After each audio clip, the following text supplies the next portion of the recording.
Welcome to the Software People Stories. I'm Shiv. I'm Chitra. And I'm Gayatri. We bring you interesting, untold stories of people Associated with the creation Or consumption of software-based solutions. You'll hear stories of what worked, and sometimes what didn't, you will also hear very personal experiences. and insights that would trigger your thoughts And inspire you to do even greater things.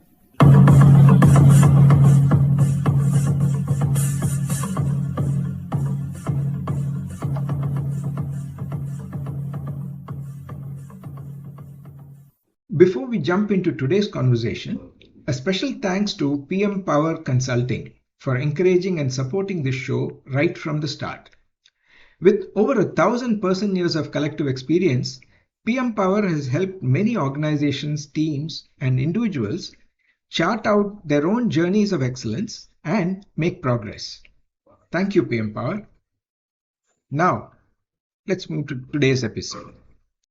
Today, I'm in conversation with Hikari Senju, the founder and CEO of Omneky, an AI platform that generates, analyzes, and optimizes personalized ad creatives at scale.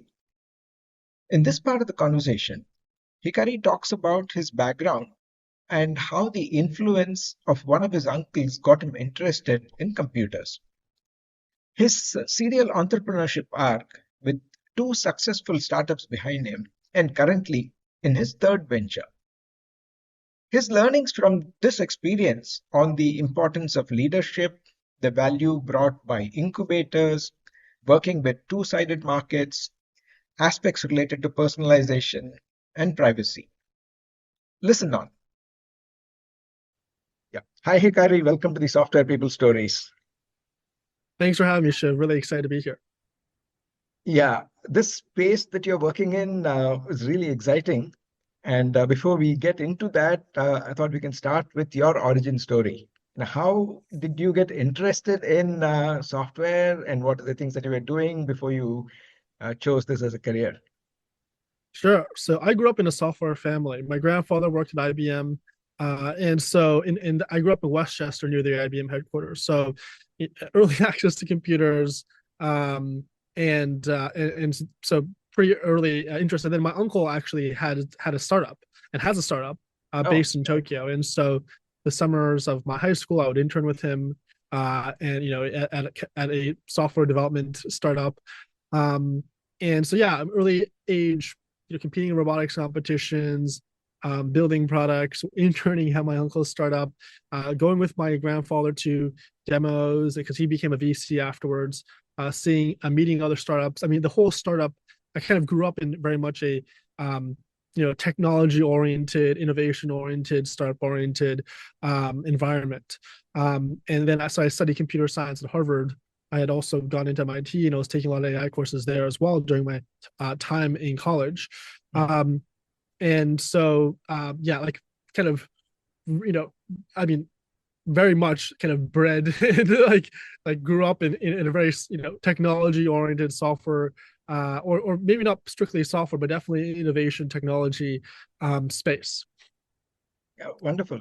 So what were the types of software that you're working on? I don't know. I don't know too much about the startup space in Japan. Was that more into gaming or industrial control? Yeah, so my uncle was running a Yammer clone, so like Slack. So this was like mid 2000s. So you have the whole Web 2.0 social kind of finally arriving in Japan. A couple of years after the US, and so everyone's now working on social for enterprise. And so I was working on an enterprise social communication platform. Kind of like what Slack is today, but back then it was more like Yammer was one of the bigger players, and it was like working on that kind of clone in Japan, and that was my first startup experience.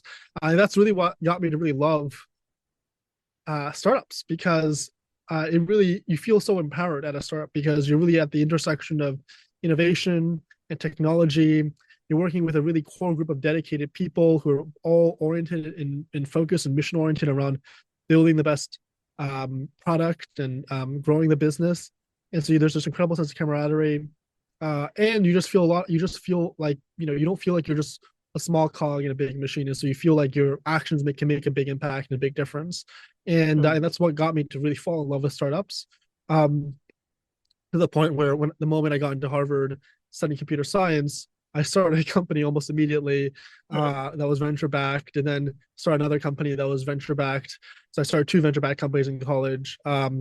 The second one of which was acquired by another company in the Bay Area, where I became head of marketing. So I was there running marketing in the Bay Area, combined with my background in computer science and AI. That I saw this opportunity to start this ad tech company called Omneky that generates and optimizes advertising campaigns, advertising creatives for marketers. Oh, wow. I think there's a lot to unpack in our conversation. So winding back a little bit, when you said that you were working with your uncle on probably what was an enterprise software, but then catering to individuals, how did you go about understanding the needs or the behaviors of the individuals? So, gosh, you're like asking me from memory, like when I was a teenager in high school. So, I'm like, and this was an internship, so I wasn't necessarily, necessarily leading the charge or like in the know of all this stuff. But, I think the way it was a top-down sales in Japan. It's very much led by top-down sales, and so, you close a contract with a customer, and then you work on deploying it. So it's not so much it wasn't so much of a PLG motion, but very much kind of the traditional software sales approach. And so that was kind of how we grew this social enterprise social network product. Yeah. Okay. Yeah. And then when you mentioned that almost during school, right after school, you did a startup and it was venture backed and all that. How was that experience of one, identifying the problem to solve, how you want to solve it, and then convincing somebody else to invest in it? So my first company in college was a meetup app for friends. So I think college students start one of three companies, kind of a social app or a dating app essentially. Two is like a food delivery app, and the third is a tutoring app. And so the first company was a social app. It was a kind of like there was an app that became popular a couple of years ago. These companies come and go, they fade very quickly. But so like down to lunch was one of these kind of companies. It was essentially an app because college students, even though they're surrounded by their friends, they feel lonely and they want to connect with their friends that are around in campus. And so it was an app where you can ping your friends and see who's available, and you can grab and hang out with them. And this company was venture backed, but consumer. These social apps are really hard to kind of get traction, and the retention isn't necessarily that great. And so, but it was a good experience for me to just build a product, because I did build this product. I programmed this product myself, and then finding co-founders, getting investments, going through an incubator. That was kind of my first foray in my teens, and then I started a second company afterwards, which was a tutoring app. It was a personalized learning app that would connect students not with each other but with other tutors. And so that was kind of the I guess you could say a pivot, or maybe it was an entirely new company, but instead of being like, can I hang out with friends, just be like, who's available to help me study for this subject. And that one got a lot more traction, because especially in places like Boston, there's a high density of PhD students that are looking to connect with and looking to make money tutoring, because they're paid oftentimes minimum wage in their PhD programs. And then the students, some of them have money and they want to do well in their classes. And so it was a two-sided marketplace. It was a local social mobile app, very much kind of in trend of that time. We called it like an Uber for tutors, and that company grew, and then we ended up selling it to another company in the Bay Area. So from having let's say a bias towards technology, how does riding the entrepreneurship hat, or wearing an entrepreneurship hat, how comfortable were you with that, or how did you get prepared for that? Yeah. So separately, I've also, like I like building things. I like making things. I like building apps. I like programming. My dad's an artist, and so I definitely grew up in a very creative environment. But then separately, I'm also have was also kind of drawn to leadership. So every year from 6th grade of middle school until 12th grade of high school, I was student council president or class president. And so I always had this kind of urge to kind of lead people and how communicate a vision and then lead people towards that vision. And so I was that kid who was like, we got reelected every year except one year where like the teacher said, okay, you've dominated so many years, we're going to prohibit you from running this year. Give some other kid a chance so they can burnish their college resume. But then I won the year after that. And so I was so like, but that also gave me a lot of practice for public speaking as well. So basically since 6th grade, every quarter I would go and give a speech in front of the student body, from my essentially my early teens. And so I also developed this kind of people say public speaking is one of the biggest fears, but I actually was very lucky that I got in New York in the United States to get experience speaking in front of my peers, hundreds or thousands of people on a quarterly basis, if not, and then you have the high stakes one every year where you're kind of running for re-election or running for election, and so being able to also perform in those instances, and so developed kind of public speaking skills that way, and I think all those are very important for leadership. Public speaking, communicating a very simple but and you repeat this vision over and over again that is catchy. And then separately, my passion for creating products are all kind of, I think, are the building blocks for being a good entrepreneur. I think there are other components, other important skills as well in terms of being a good entrepreneur. But I developed some of these building blocks earlier in my life that I think helped me. Wonderful. You also mentioned incubators, right? Yes. Yeah. So how was that experience of getting some mentorship or guidance? Yeah. So, went through an incubator, my first company in New York. It was called Dream It Ventures. And this is, I think, a big incubator based in Philadelphia. Companies like Meerkat, which was, again, one of these social apps, went through it. I think Venmo might have gone through this program. Okay. And so I was being a teenager, it was definitely a very good experience. Just know what it's like to create a deck, create a demo, pitch to investors. I mean, a large part, I think, of going through an incubator is that it's training for being presentable to investors. So having a product or MVP or something, having some traction numbers, and however you can get those traction numbers, you just hustle for those traction numbers. How do you present a compelling investment story, with a problem and a solution and a team, and a market opportunity, and attraction, and all that, and how do you package that into a compelling story for investors? And so I've been talking to investors there for since I was in my late teens. And that's also an important skill too, to be an entrepreneur. Is a large part of it is fundraising. And so that was, I think, kind of my crash course into entrepreneurship was going through this incubator in college, early college, and then had the opportunity to start my second company, which I did not go through an incubator. Actually, my second company was just financed by investors, angel investors, and then we won some grants from Harvard and MIT, and we were able to kind of get to a point of traction where I was able to just sell the company, and so the second company did not go through the incubator. My third company, Omneky, went through Village Global, which is an early stage pre-seed seed fund. They were a very day one investor, so they literally invested day one. I left my previous company the next day. They invested in this company that barely had a bank account, and then they were really key for the first 6 months to a year to really keep getting the company off the ground, because as a solo founder for Omneky, I think it's very tough to kind of incubate an idea. Like these ideas are like fragile babies. They're like children, they're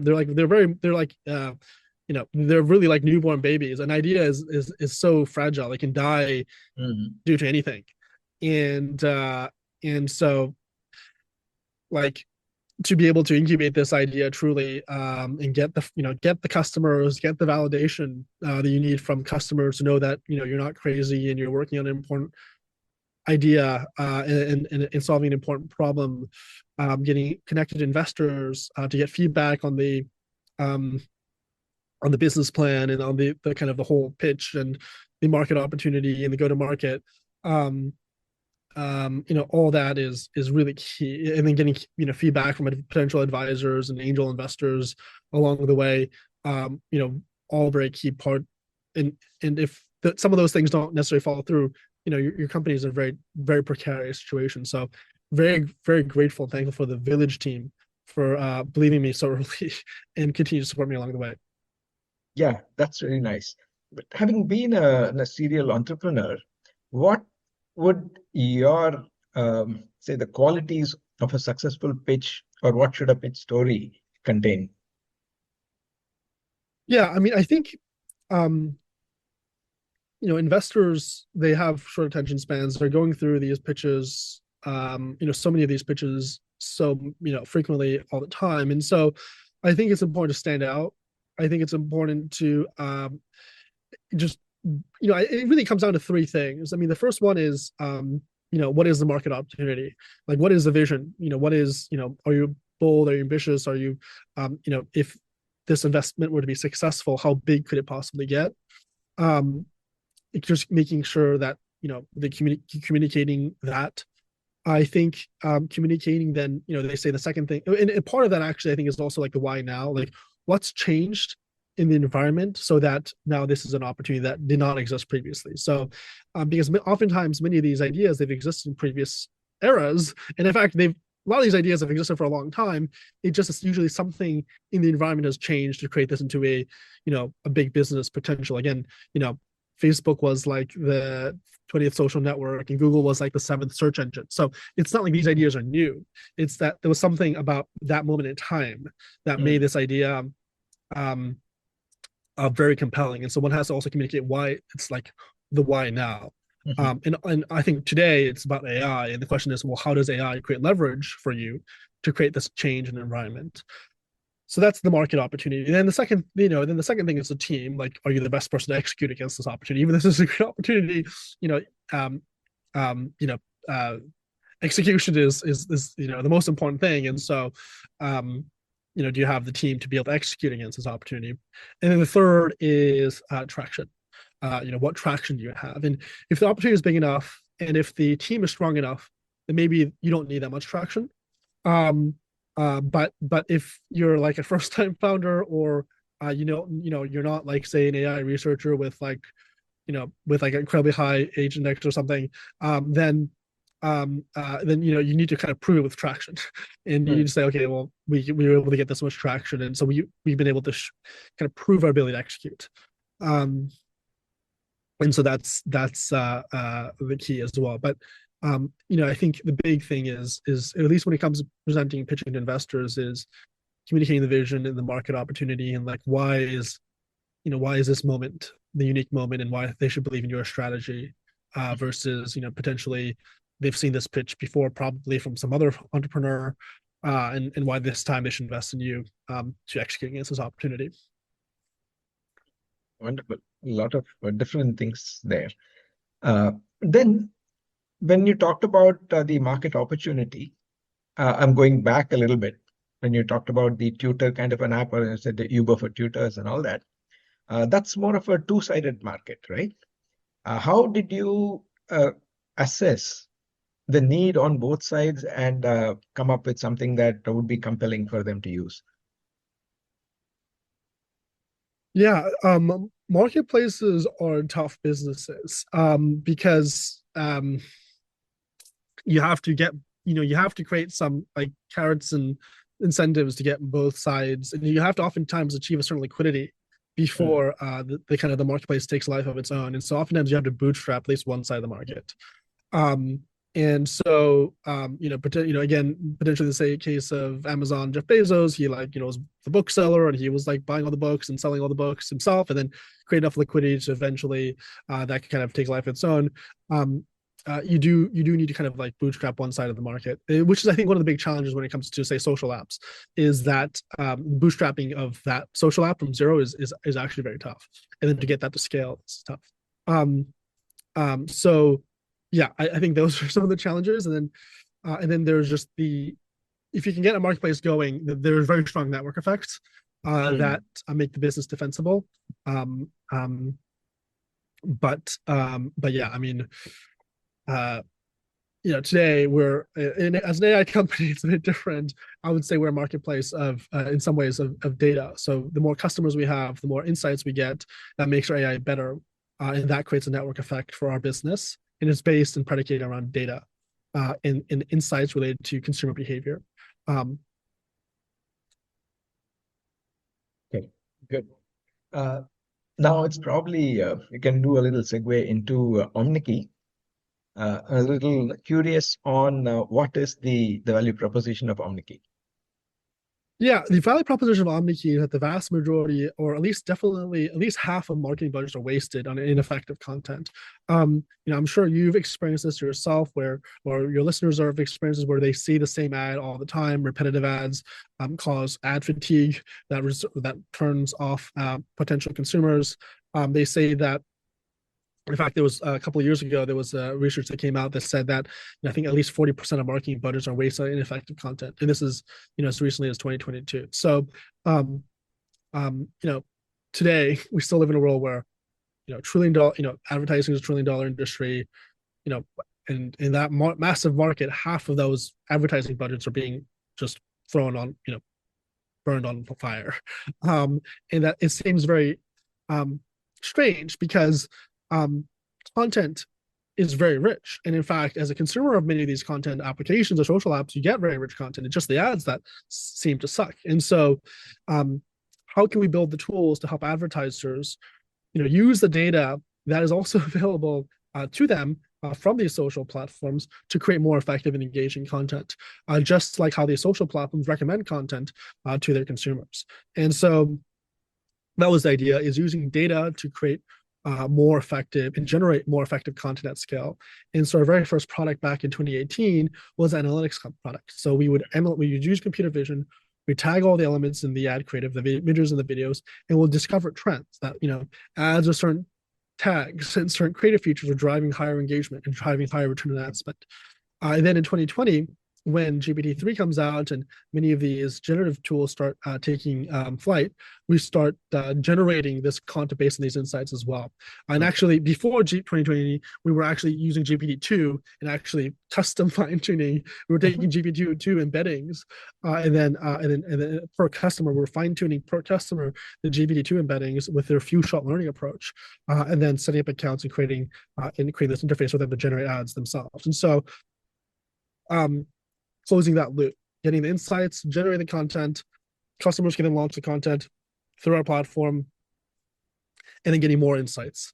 And now the vision is, to the point where now it's all agentic. The AI will do this for you. The AI agent will create the content, run the analysis, launch the ads, and then create new content based on the insights, and that will be an agentic system. But that was really the vision from the very beginning, was, how can we create more effective content at scale to empower businesses to more effectively connect with their consumers on an individual and personalized basis. Yeah, wonderful. So there's always this debate between personalization and privacy. What's your take on that? I think I think both are so important. Privacy is super important because consumers, make decisions in an open marketplace for the products they use, and they're not going to use products that they feel is violating their privacy. They will use, it is a competition for consumer attention, and so the company that best meets the needs of that market.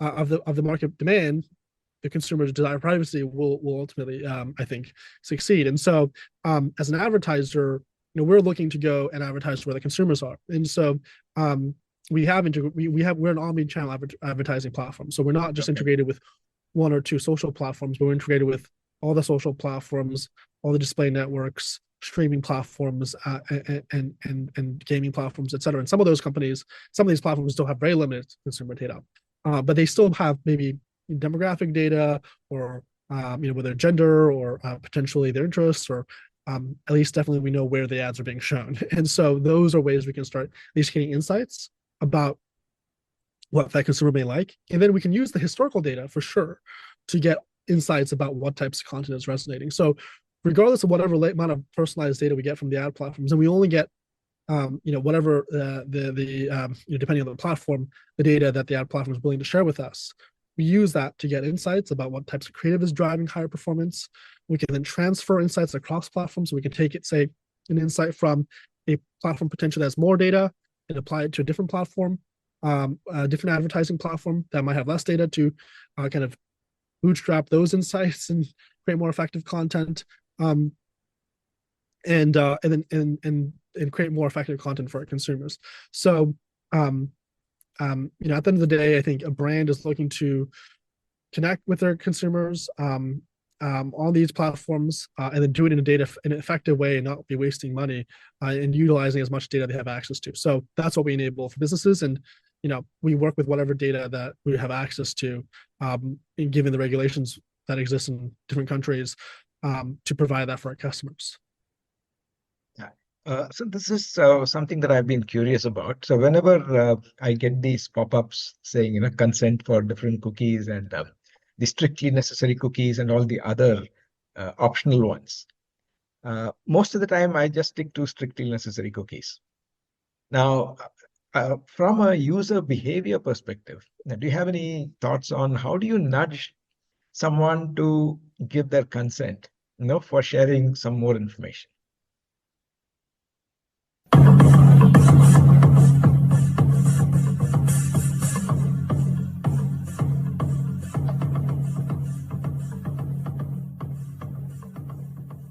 We thank Siddharth for the music and Anita for promoting the Software People stories. If you like this episode, Please subscribe on your favorite podcast client. And spread the word in your network. if you'd like to share your story, Contact us at podcasts@pm-powerconsulting.com. I asked Hikari about how to be trustworthy enough to nudge users to share their consent for tracking them. The answer to that question and many more topics in the next episode. Don't miss it.